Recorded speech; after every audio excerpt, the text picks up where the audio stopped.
কাশ্মীরে ফের লস্করের হানা, এক শ্রমিকের মৃত্যু, আহত এক। কুলগামের কেল্লামে পরিযায়ী শ্রমিকদের ওপর জঙ্গি হানা, জঙ্গিদের গুলিতে ছত্তিশগড়ের শ্রমিকের মৃত্যু হয়েছে, আহত আরও এক। হামলাকারীদের সন্ধানে তল্লাশি জম্মু ও কাশ্মীর পুলিশের।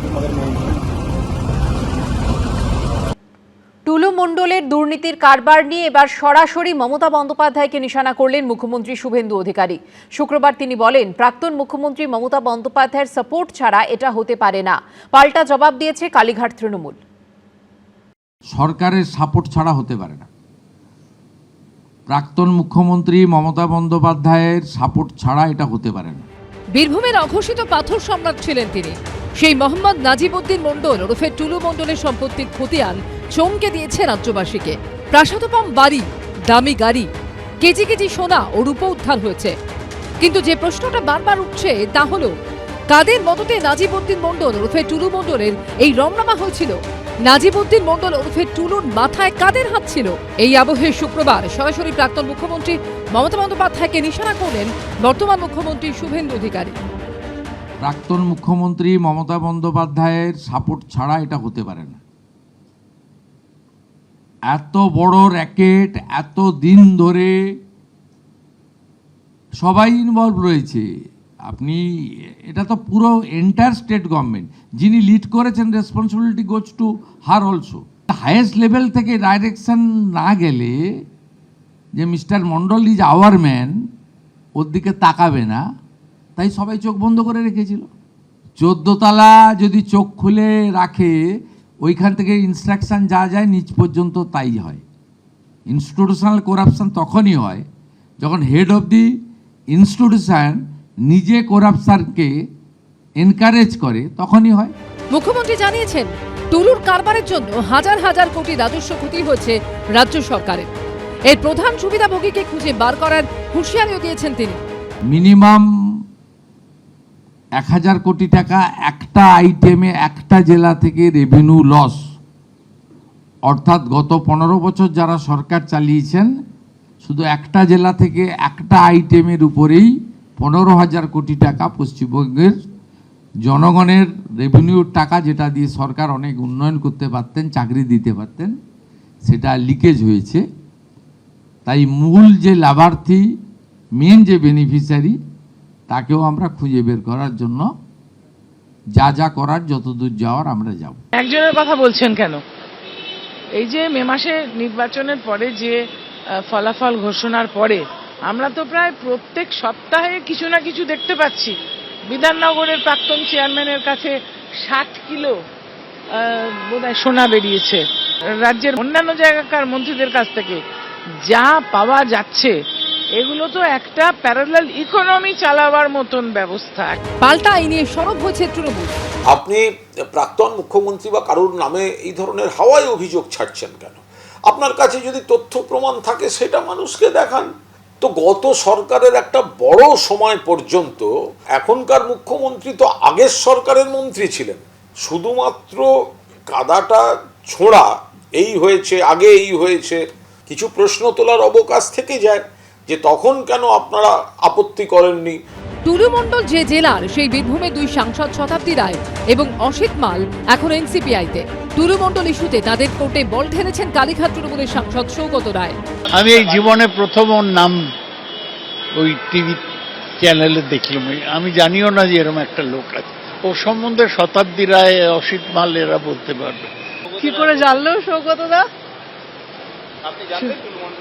আরে সে তো আমাদের ওখানে থাকে ব্যবসায়ী, আমার কনস্টিটিউয়েন্সি, কিন্তু আমি ভালো করে বলতে পারবো সৌগত দা লিপস্টিকের কালারের নাম জানে, সৌগত দা কোন ব্র্যান্ডের শাড়ি পরে মেয়েরা জানে, আর সৌগত দা এত জ্ঞানের চর্চা, সৌগত দা টুলু মণ্ডলের নাম জানে না।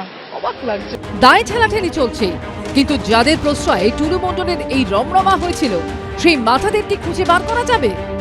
সেটাই দেখার। সুমন ধরাই, উজ্জ্বল মুখোপাধ্যায় ও আশাবুল হোসেনের রিপোর্ট, এবিপি আনন্দ। ডিসিআর নকল করে কিভাবে চলতো টুলু মণ্ডলের চক্র, তা জানতে শুক্রবার বীরভূমের পাথর খাদান থেকে ডিসিআর গেট থেকে চেকপোস্ট ঘুরে দেখল এবিপি আনন্দের ক্যামেরা। কি ধরা পড়ল ছবিতে, দেখুন। খাদান থেকে পাথর তোলার পর ক্রাশার, তারপর ক্রাশার থেকে ভাঙা পাথর নিয়ে ডিসিআর গেট হয়ে মোটর ভেহিকেল চেকপোস্ট। এটাই ছিল বীরভূমের মোহাম্মদ নাজিবউদ্দিন মণ্ডল ওরফে টুলু মণ্ডলের কারবারের রুট ম্যাপ, বা অন্য কথায় বললে তার দুর্নীতির সাম্রাজ্য তৈরির রাস্তা। ঠিক কিভাবে চলতো টুলু মণ্ডলের চক্র তা জানতে শুক্রবার সেই রুটের বিভিন্ন পয়েন্ট ঘুরে দেখে এবিপি আনন্দর ক্যামেরা। বীরভূমের মোহাম্মদ বাজার, রামপুরহাট থেকে নলহাটি এলাকায় রয়েছে ছোট বড় অসংখ্য খাদান ও ক্রাশার। মূলত হচ্ছে পাথর খাদান থেকে শুরু করে একেবারে ডিসিআর গেট, এই যে রুট রয়েছে সেই রুটেই চলতো দুর্নীতি, সেই রুটেই চলতো একেবারে সরকারি যে রাজস্ব সেটা ফাঁকি দেওয়ার খেলা।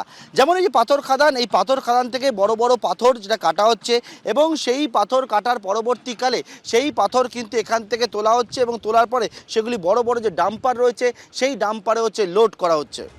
খাদান থেকে পাথর নিয়ে যাওয়া হয় ক্রাশার ইউনিটে, সেখানে বড় বড় পাথর ভেঙে তৈরি হয় বিভিন্ন মাপের স্টোন চিপস।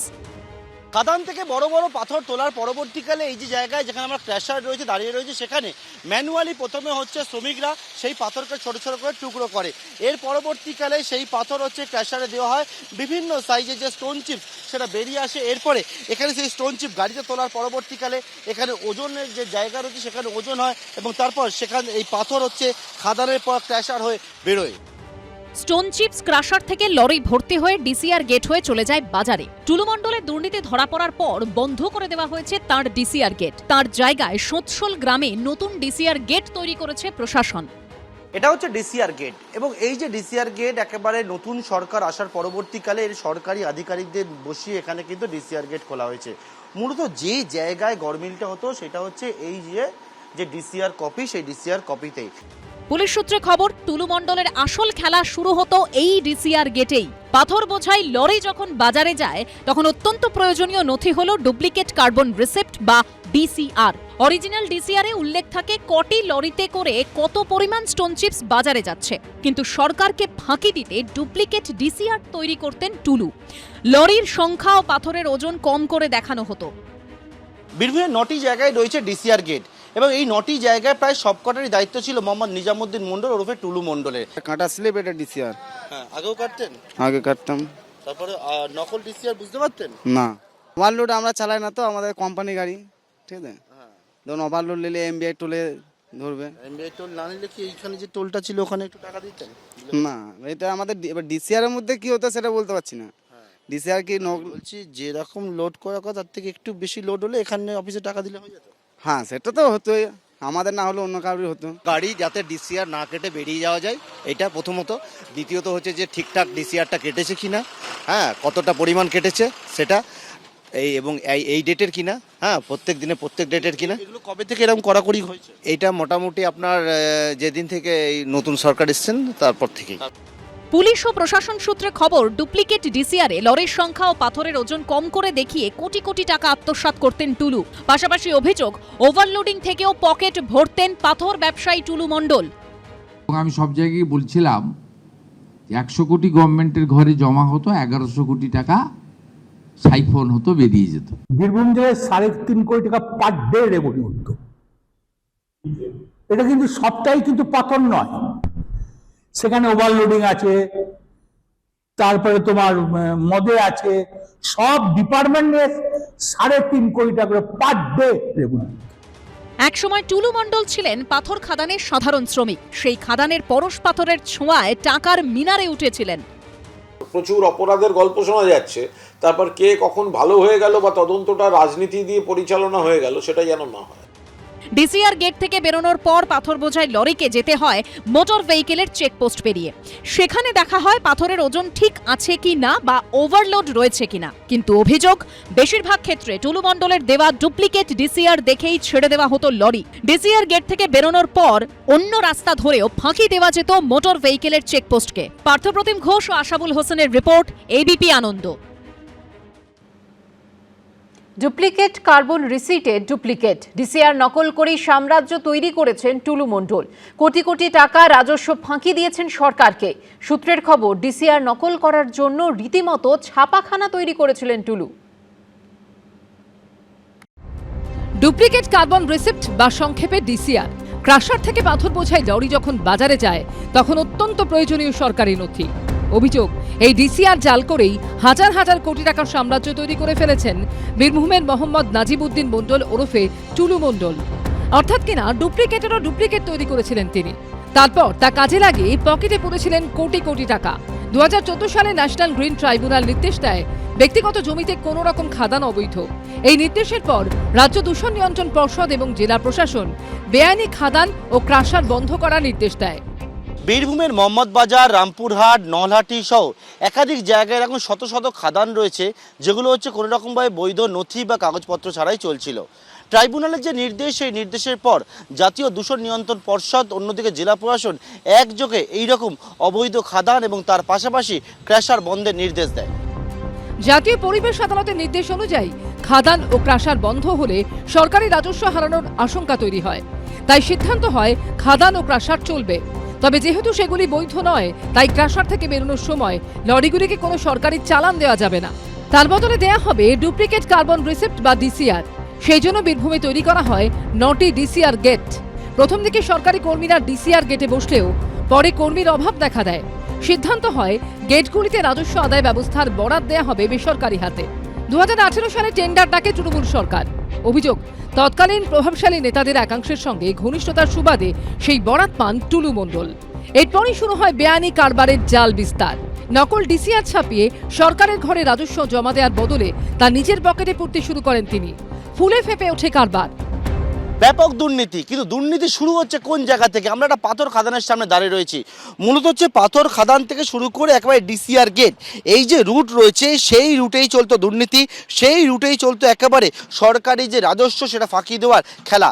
যেমন এই যে পাথর খাদান, এই পাথর খাদান থেকে বড় বড় পাথর যেটা কাটা হচ্ছে এবং সেই পাথর কাটার পরবর্তীকালে সেই পাথর কিন্তু এখান থেকে তোলা হচ্ছে এবং তোলার পরে সেগুলি বড় বড় যে ডাম্পার রয়েছে সেই ডাম্পারে হচ্ছে লোড করা হচ্ছে। কি কাজ করতে? ছাপাখানা। ছাপাখানা, টুলু মণ্ডলের ছাপাখানা। ছাপাখানা কি হতো সেখানে? সেখানে এডিসি যা ছাপা হতো, লোডিং স্লিপ ছাপা হতো, চালান ছাপা হতো। এবার এই ডিসিআর ছাপা হতো কোথায় বলছেন? এইখানে পার্কিংয়ে। এই পার্কিংয়ে। সেখানে কিসে ছাপা হতো? এখানে মেশিন, অফসেট মেশিন, শিফট। সেই ছাপানোর কাজের সঙ্গে আপনি ছিলেন যুক্ত। কবে থেকে কবে অবধি ছিলেন? 23 সালে। 23 এপ্রিল মেতে আমাকে বলছে কাজ করতে হবে, কাজ করার জন্য। মুখ্যমন্ত্রী জানিয়েছেন, রাজ্যে পালা বদলের পরই বীরভূম থেকে রাজস্ব আদায়ের ছবিটা পাল্টে গেছে। আমাকে অর্থ সচিব বলেছে যে 12% রেভিনিউ গত বছরের থেকে এবছর বেড়েছে। মাত্র 10 সপ্তাহের সরকার, 11 সপ্তাহে চলছে। আপনি যখন দেখবেন এই ফাইন্যান্সিয়াল ইয়ার এন্ড হবে, আমার বিশ্বাস 20% অ্যাডিশনাল রেভিনিউ রাজ্য সরকার আর্ন করবে।